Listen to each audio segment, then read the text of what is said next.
बातम्यांचे नवनवीन अपडेट आपल्या मोबाईलवर पाहण्यासाठी प्रतीक्षा एक्सप्रेस न्यूजला सबस्क्राईब करा आणि बेल आयकॉनवर क्लिक करा। पंढरपूर शहरालगत अवैध वाळू उपसा करणाऱ्या 8 होड्यांवर कारवाई। 4 होड्या जाळल्या तर 4 फोडून टाकल्या। पंढरपूर शहर व ग्रामीण परिसरात मोठ्या प्रमाणात वाळू सुरू आहे। याबाबत वारंवार तक्रारी प्राप्त झाल्यानंतर महसूल व पोलीस प्रशासनाने शनिवारी ऑगस्ट 24 रोजी 8 होड्यांवर कारवाई केली आहे। यातील 4 होड्या जाळण्यात आल्या आहेत, तर 4 होड्या फोडण्यात आल्या आहेत।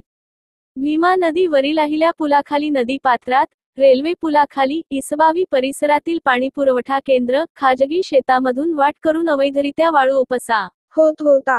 तसेच पंढरपूर तालुक्यातील कौठाळी, शिरढोण, शेगाव, दुमाला, देगाव, गोपाळपूर, आंबे, चळे, मुंढेवाडी, ओझेवाडी, सरकोली, खरसोली येथे बेसुमार वाळू उपसा चालू आहे।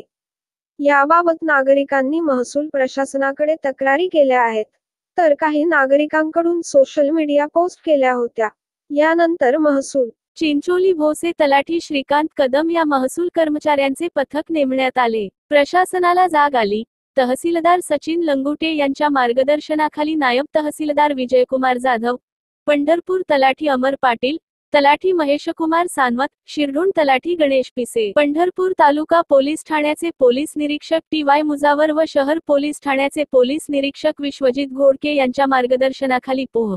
सज्जन भोसले, सुहास जाधव, इरफान शेख, तानाजी कदम, अमोल गावडे यांनी Chincholi Bhose, police head constable Ramesh Jadhav, Sachin Ingale, Prasad Awati, Nitendra Devkate, Datta Yelpale, Shankar Sarje, Vishal Lendve या पोलीस पथकाने महसूल पथकासह कारवाई केली।